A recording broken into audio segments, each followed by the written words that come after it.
అభివృద్ధి పనులకు ఎమ్మెల్యే సంజయ్ కుమార్ భూమి పూజ చేశారు. 47వ వార్డులో 30 లక్షలతో 48వ వార్డులో 40 లక్షల పనులకు శంకుస్థాపనలు జరిగాయి.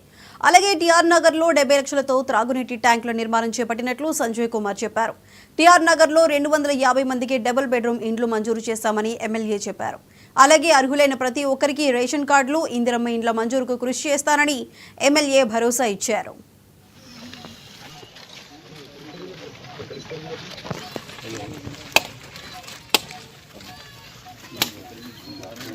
టిఆర్ నగర్ అంటే అత్యంత వెనుకబడిన వారు పేద ప్రజల కోసం ఏర్పాటు చేసిన ప్రాంతం.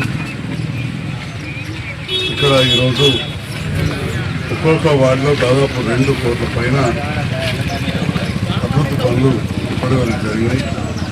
ఈరోజు కూడా 2 వార్డులు కలిపి 70 లక్షలతోటి డ్రైన్లు, శిశువులకు అభివృద్ధి పనులు. ఈ ప్రాంతం ఏదైతే గతంలో వెనుకబడి ఉండేనో ఇక్కడ ఉన్న ఖాళీ స్థలాలను గుర్తించుకొని ఇక్కడ వయోవృద్ధుల కోసం కావచ్చు, అదేవిధంగా అనాథ పిల్లల కోసం కావచ్చు, ఎండు కాకుండా ఆహ్లాదకరంగా ఉండాలని చెప్పి మియావాకి ప్లాంటేషన్ పార్కు, ఒక పల్లె దవాఖానా ఇవన్నీ కూడా ఏర్పాటు చేయడం జరిగింది.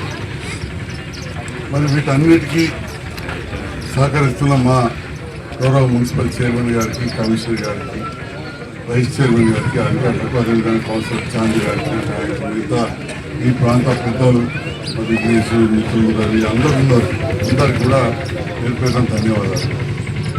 ఈరోజు కూడా ఒక 70 లక్షలతోటి చేయడమే కాకుండా గతంలో ఏదైతే మిషన్ భగీరథలో 2 ట్యాంకులు నిర్మించుకున్నామో ఆ ట్యాంకుల ద్వారా వచ్చే నీళ్ళు కూడా పూర్తిగా సరిపోతుందని చెప్పి మళ్ళీ అమృత్ అనే స్కీమ్లో కొత్తగా గౌరవ ముఖ్యమంత్రి రేవంత్ రెడ్డి గారు వచ్చిన తర్వాత జైత్యాల పట్టణానికి 38 కోట్ల రూపాయలు ఇస్తే దాంట్లో ఇప్పుడు పెద్ద పైప్ లైన్ వేసుకుంటున్నారు. ఇవన్నీ కూడా మీరు చూస్తూ ఉన్నారు. అంటే అభివృద్ధి అనేది నిరంతర ప్రక్రియలో భాగంగా